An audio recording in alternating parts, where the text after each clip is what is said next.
Nice. So some of you it's warm, some of you you're wishing it was warm.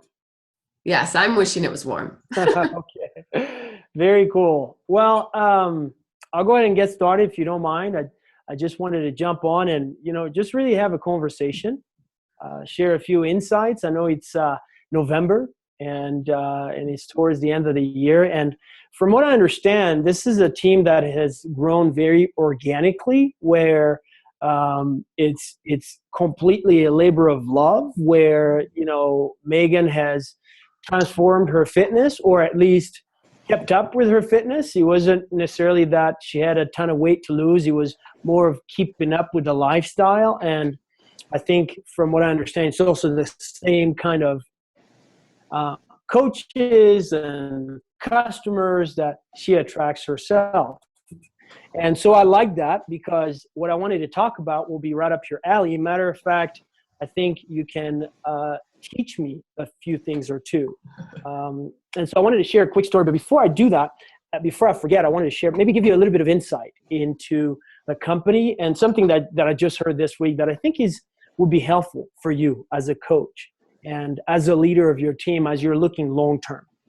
Because if you're on this call, you're making a sacrifice. Bottom line, right? You're probably in a room. I can see most of you are in a room, and the kids are next door screaming, playing around, and daddy's trying to keep them as occupied as they can. And daddy's going, all right, you're jumping onto Facebook again. Do you work for Facebook, or do you now work for Zoom? It's like, who are you working for, right? So I appreciate the sacrifice to be here, and I also understand that this is valuable time. So I want to share some valuable information with you guys.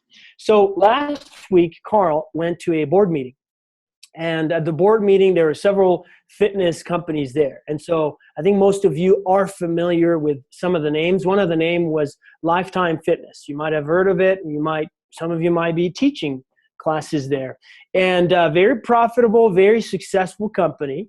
And does very well. I think they're a $1 billion company now, and they do really well. And as he was listening to them, he quickly found out, he connects the dots pretty quickly.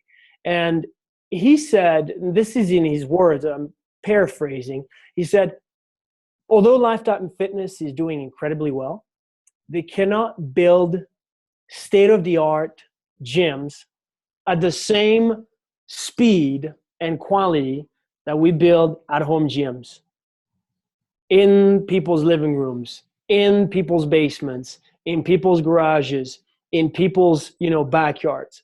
They cannot provide cutting edge nutrition like we do through Shakeology, through the Beachbody Performance, through the Boost line, through you name it, for the next 5 to 10 years, the product line that we have in place.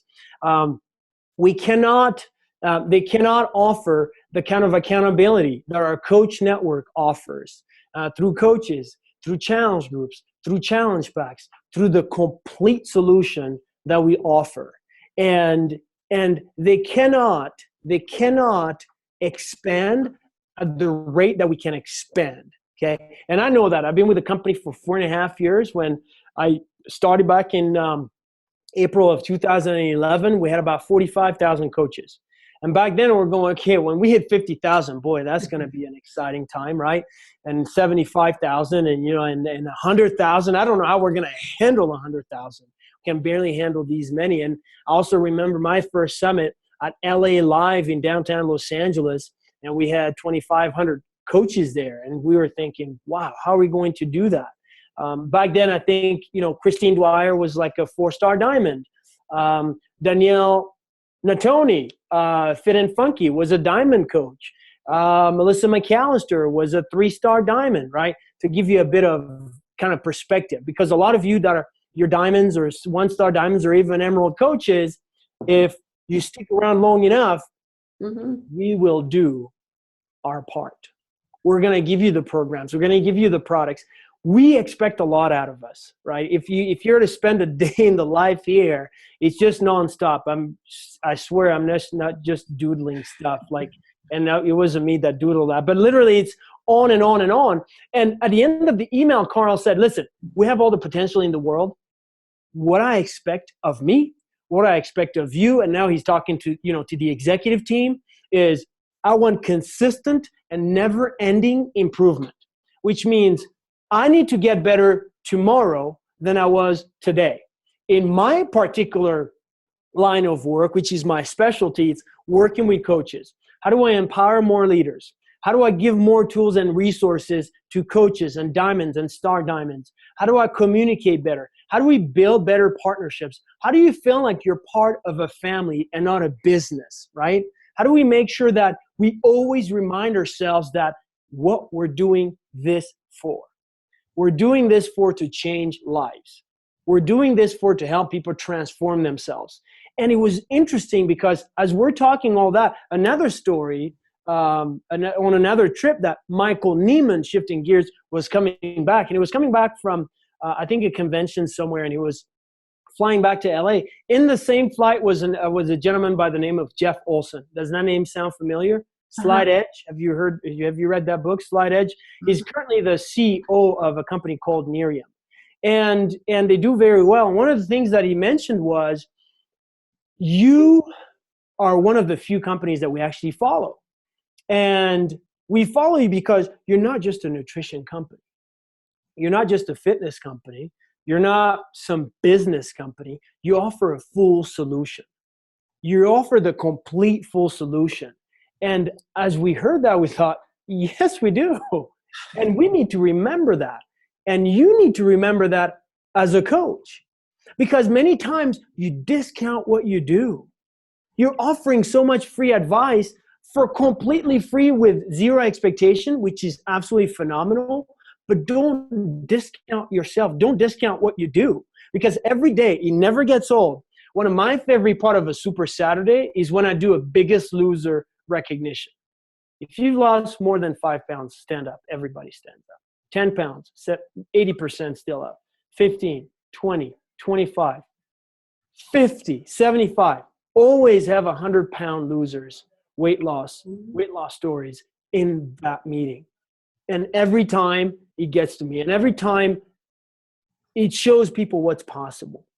And so I know you have a ton of those in your own coaching organization, in your own challenge groups. So there's one thing, remember what you have. And remember also, you've got 100% of our backing. Even in November, when you feel like you've ran a marathon, yes? Anybody feels that way? Where you feel like, I have gone for so long, I have done my power hour. I have jumped onto my challenge groups. I've done a lot. And you've come a long ways.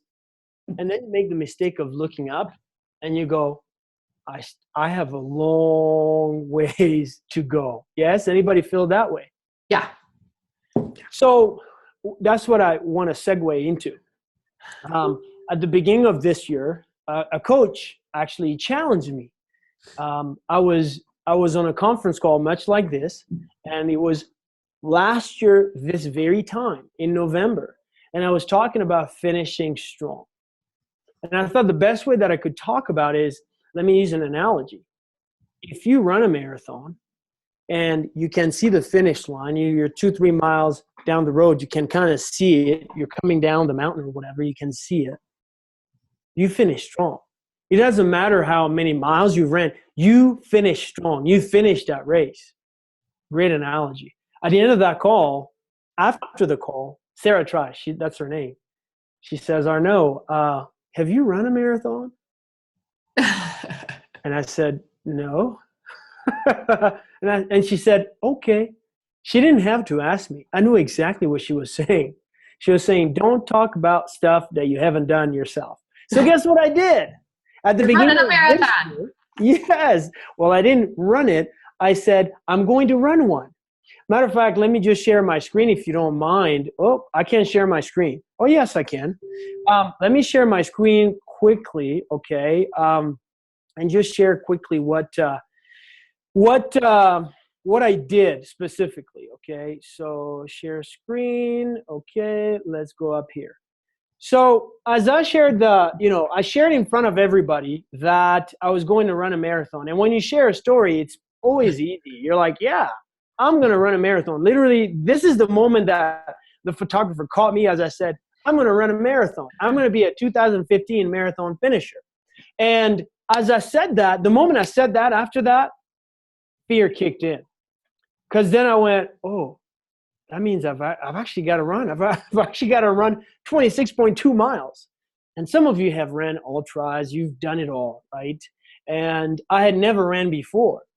And typically what happens when you get so excited about something, think about when you started with your Beachbody journey, whether it's your fitness or whatever, you were so excited, you got a few crazy ones to join you. And so Kim Carver and Doug Moss joined me. They're like, yeah, that sounds great. It sounds like a plan. Let's go ahead and do it. and so I felt a little bit better because now I've got a few success partners, right? Think about your first challenger, Katie, when they first joined you. Or, Christy, think about your very first coach. When they became a coach, you're like, yes, I have one coach. Thanks, Mom. Alicia, think about your first Emerald, coach. It could be your spouse. They're still your first Emerald coach, right? Doesn't matter. But the fact of the matter is now that passion, that excitement helped me attract more people. And so that's the beginning stages. And this was early in the year. And then all of a sudden you've got to train for it, right? You've got to actually do some running. And we have this cookie cutter perfect plan prepared, yeah? As Megan is sharing in her Coach Basics, well, okay, so it's going to take you 2 days to get to Emerald. And then it's going to take you 3 days to hit Success Club 10. And then in 60 days, you're going to be a diamond coach. And then da-da-da-da, right? You name it. That's kind of the theory. And then you start running and the rubber meets the road, right? And you quickly realize that you're here and you need to get here. And here is a long ways from here, right? More like 26.2 miles for me. By the way, any of you are racers? 5K, 10Ks? Okay, Yeah, Megan Christy is, right. yeah. Okay, very cool. So I'm speaking some of your language. Yes.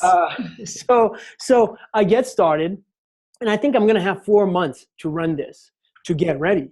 And little did I know, I end up having, outpatient surgery that knocks me out for like a full month and a half. I can't run. Like the doctor is saying, you cannot run. So now all in all, I've ran two and a half months. Okay. And I ran up to 20 miles, which is what they typically suggest.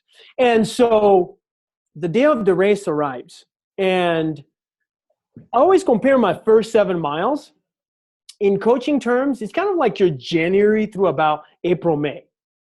It's kind of like downhill. It's like, as you're talking to people, everybody and their cats and dogs and mom and sister and brother and uncle want to lose weight. They're like, yes, I've got my New Year's resolution. I'm going to do it. This is my year, right? Doesn't that feel kind of like that?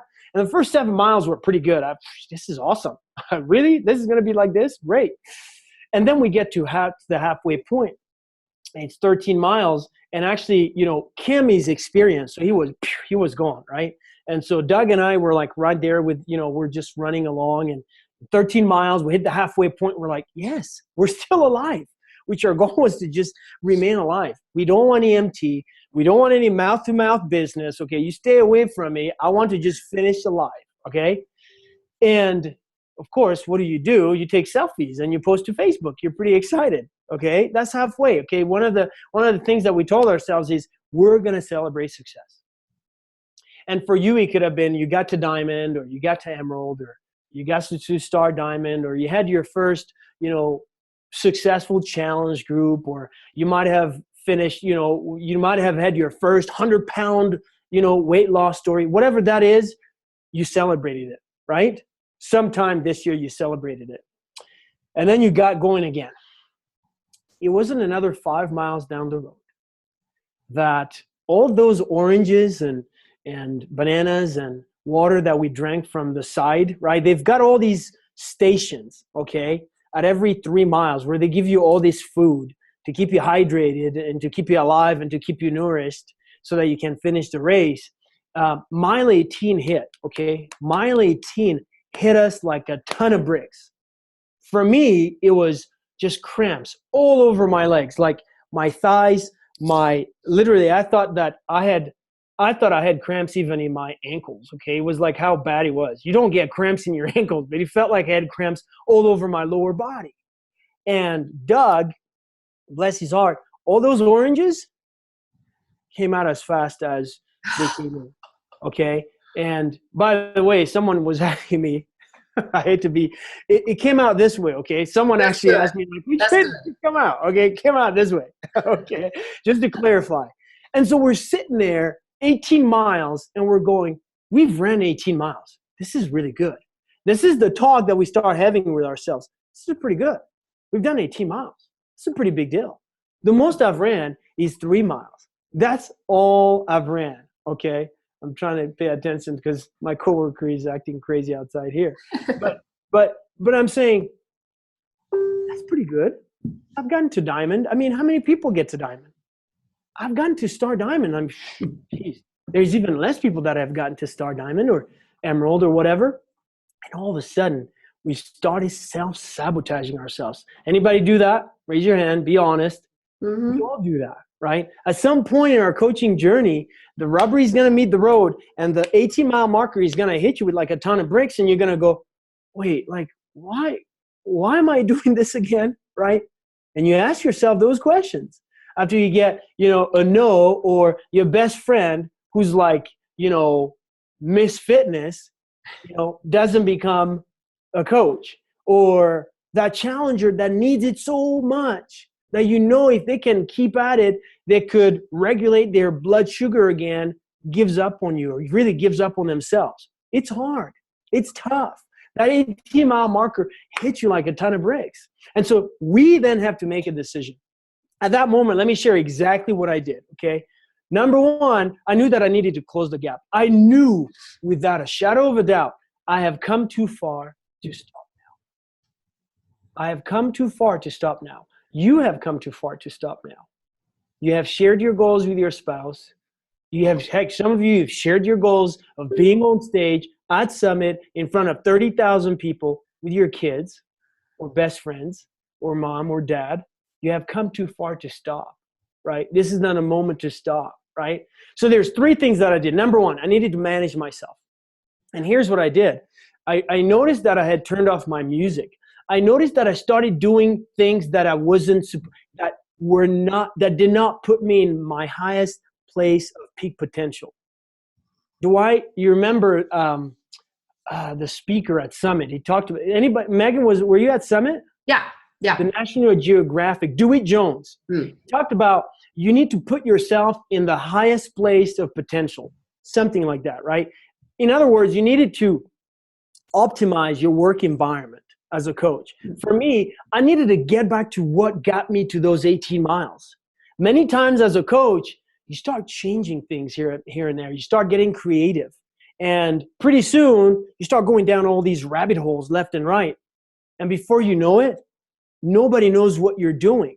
And your coaches are going, I don't know what to do. You've done this, you've tried this, you've tried Pinterest, you've done Instagram, you've done this. Like, I don't know what you're doing anymore, right? And for me, I was trying out totally different things, and I deviated from the initial plan that I had, which was put on the track. I had 3 tracks I was listening to of music, and I was supposed to just run consistently. I was supposed to stop every other station, and I was supposed to just focus on one step after the other. All of a sudden, here's what I did. I started comparing myself.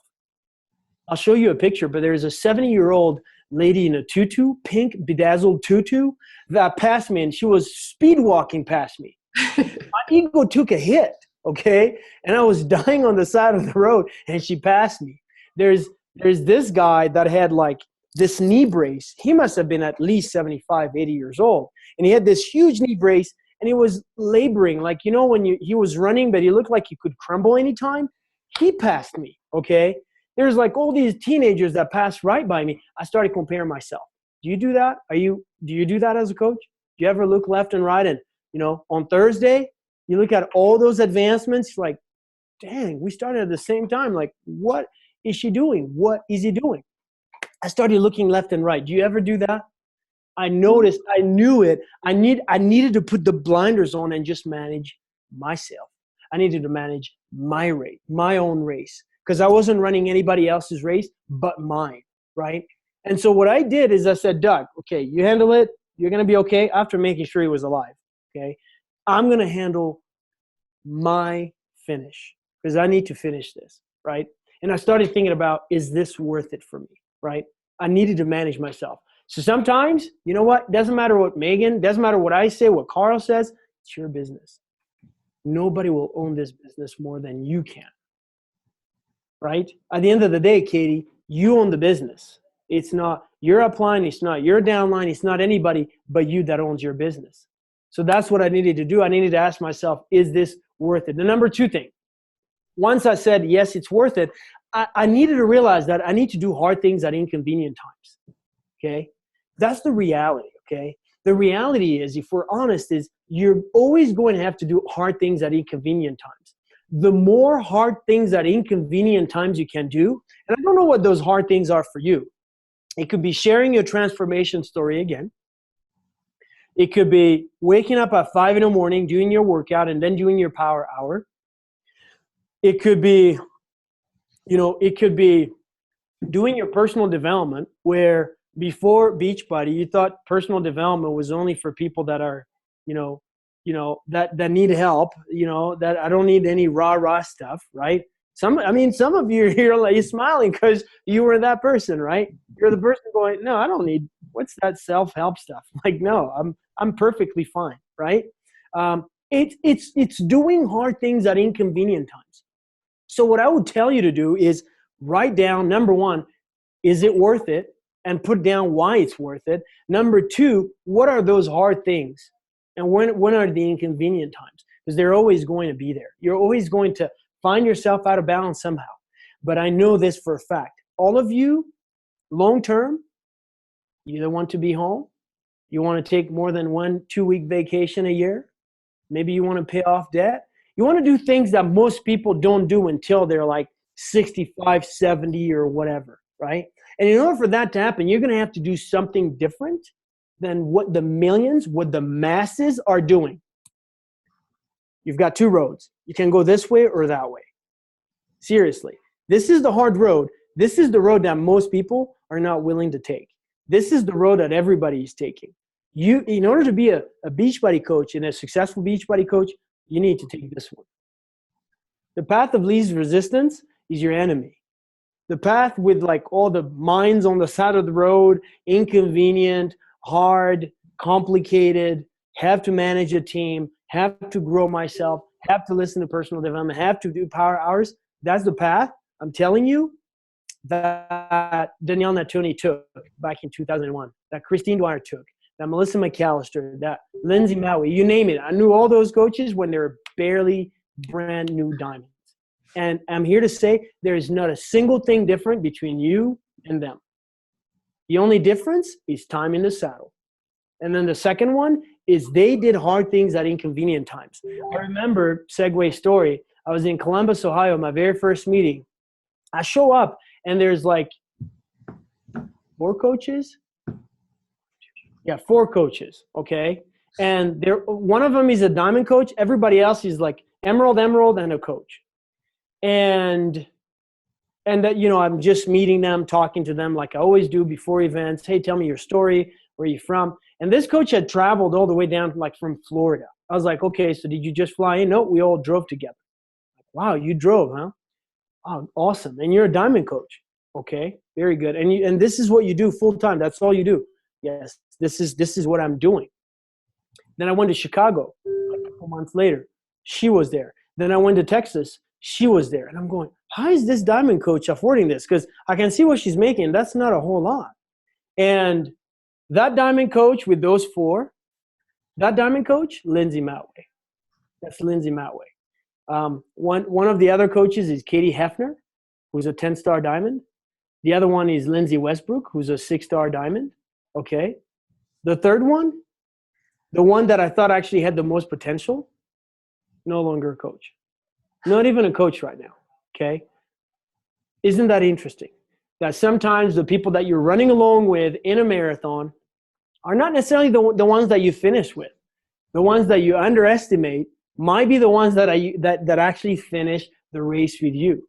So I don't know what your 18-mile marker is, but I know that the intensity at which you apply yourself, if it's worth it enough that you're willing to do those hard things at inconvenient times, and you do it with intensity, okay, with highs and lows and highs and lows because it's part of the business, you're absolutely going to overcome it. And when you raise your arms like this, okay, like this blows my mind. Never in a million years would I think that I would cross the finish line.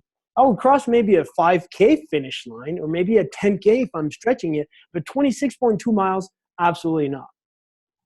But if you're willing to do those hard things at inconvenient times, and if it's worth it enough and you're willing to do it for the distance, then this is a non-negotiable. It will happen. It's just a matter of when it's going to happen. It's a matter of when it's going to happen. And I'm willing, and I'm telling you, because it was so hard, that medal means more than anything else because it was hard. You know, they always say when the obstacle is tough, when the journey is tough, the victory is sweetest, right? It's an incredibly sweet victory, right? And so I quickly started asking myself, you know, and these are the things that you can do, okay? Fall Classic, that's just one thing you can use. Hammer and chisel, that's another tool that we're giving you, right? Hardcore coming up, that's another tool that we're giving you. Beachbody on Demand, that's another, like all that, like we're going to continuously give you the tools, like, because we believe in continuously getting better. I hope you do as well, right? And speaking of worth it, I promised I would share the picture of my bedazzled friend. Let me. There it is. There she is. She was cute. Speed walking right past me, okay, in her tutu. I had to take a picture, right? I had to document this. And my ego took a hit. And I'm not too proud to say this later on. My ego kind of made me run past her down the road. Okay? So I did finish before her. Okay, I'm not very proud of this, to admit this, but hey, it did something to help me finish. But at the end of the day, more importantly, I knew that Olivia was at the end of the race. That's my daughter, 3-year-old Olivia, and she was waiting. And I needed to be able to tell her that I finished, that your dad finished. And I can say that with confidence. And I can say that to not celebrate my victory, but to say that there were obstacles. Life has obstacles. Okay? Whatever you want to go after, there's going to be obstacles. But as long as you keep going, you will absolutely finish the race. And more importantly, you're going to be able to pay it forward and teach others what it takes to finish that race. So let me tell you this. I know a lot of you are pushing to advance the diamond. I know a lot of you are hitting your mile markers. I know a lot of you have overcome a lot of mile markers. I can tell you that what I look forward to is we get on another Zoom call in a year, in 6 months. Katie, you've got 25 people of your own team, okay? You know, Christy, you're walking on stage, you know, at Summit. Alicia, you're bringing your husband home, or you're full-time at home, whatever it is, whatever your goal is, it's your race, it's your goal, it's what you want to do. But you've got to understand that it will not always be easy, but if you can do those hard things at inconvenient times, there's no question that you will raise your hand and the victory will be sweet. So Megan, before I let you guys go, it looks like we've got 8 minutes and 53 seconds and counting. Would love to hear some of what those mile markers are. As I shared, I'm sure that some of you have those. So I'll call on a few of you. So that's one. The other question is this. You need to focus on the things that you can control, yes? Because there's a ton of things that we have zero control of, okay? The weather right now, zero control of, right? Like who comes into my life next, I don't know, right? But I control what I can do today, right? So my next question is, what is one thing or two things that you feel that you can do this week that will have an impact on your goal of diamond or star diamond, of advancing by the 25th at the latest, right? What is one thing that you feel like you absolutely have control of that? So Megan, why don't you start with, talk to us about your mile marker, and then I'll go to Christy next. And Christy, think about what is the one thing that you can do that will get you closer to diamond by the 25th. So Megan, kick us off and then we'll go around the horn. For me, man, my mile marker has been to be able to open up my second CBC. That was huge to me. And you hit home with me because my goal is to grow that to diamond by the 25th. and it seems so far away. And I am at that point where it's like, do I just ease up because I know it's so far away, or do I just push even though it seems so far away? And yes, you're right. You don't walk to the finish line. You sprint to the finish line, even if you're not going to get that goal time that you've wanted. And I think that's my mile marker that I'm at right now, is to stay focused with that and really keep pushing hard for that goal, even though it seems far off. Love it. And one of the things that you're doing there, Megan, is that might be a mile marker, but I bet that resonates with someone else on here, right? Where it's like, yeah, I could be okay. I could do it after or whatever, right? And you're kind of let yourself off the hook. So thanks for sharing that. So Christy, and then we'll go to Alicia and then Katie. Mine was the second question, right? Yes, your second question, what is something that you can do this week that will get you closer, that you 100% have control of?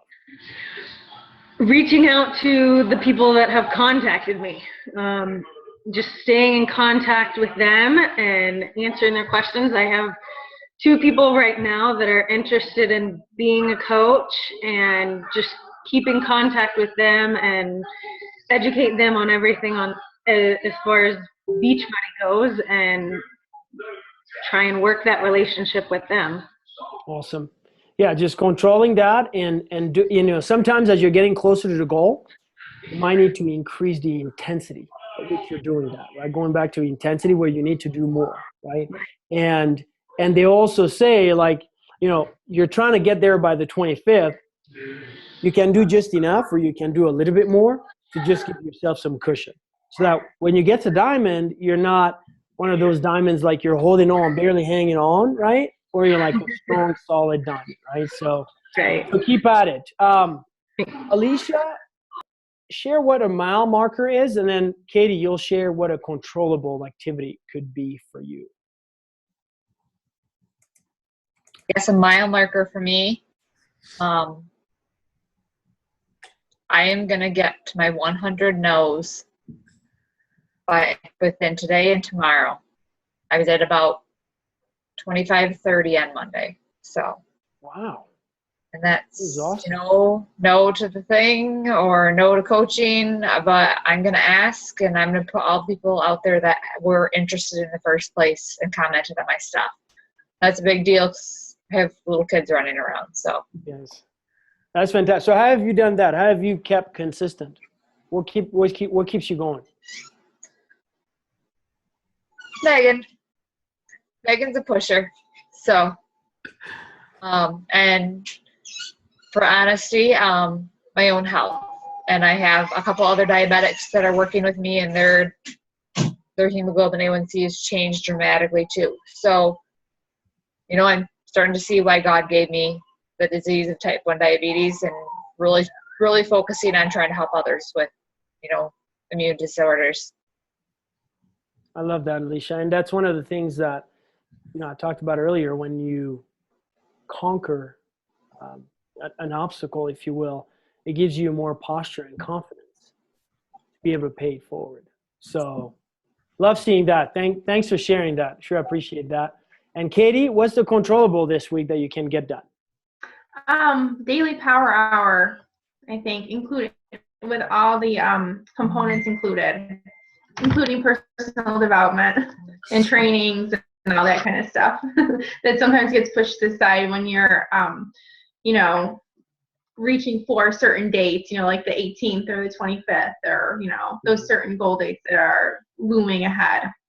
Absolutely. Absolutely. Well, if there's one thing that that I know, is that there is nothing like a person that completely puts their excuses aside and keeps feeding that why, right? Like, you've got to keep feeding it. Like, it can never disappear. And sometimes when it disappears, that's when you get back to it and you say, okay, Megan, that's not your why. Remind me your why. Remind me again. And I give you 100% ownership, and I want to be 100% accountable, meaning you have my permission to hold me accountable, whether it's a good day or a bad day, whether it's good weather or bad weather, whether I'm working overtime at work or I've got all the time in the world. That's what accountability is. Besides all that, I hope that you're accountable to yourself. And so, Megan, sure appreciate the invite. Sure Thank appreciate. you for taking the time. I know we're your last one, so get out of there, Yes. I hope. I know you've had a long day, but we appreciate it. I think it helps to hear from you and all your knowledge and stuff. So, Absolutely. and that was a great Well, analogy. I know Christy for sure. We're both big runners, so that love it. hit with us. Love it. Yeah. Well, look forward to working with all of you guys one day too. So For thanks for having me. sure, for Have a sure. great Thanks, evening. Arno. All right. Thank Bye-bye. you. Cheers.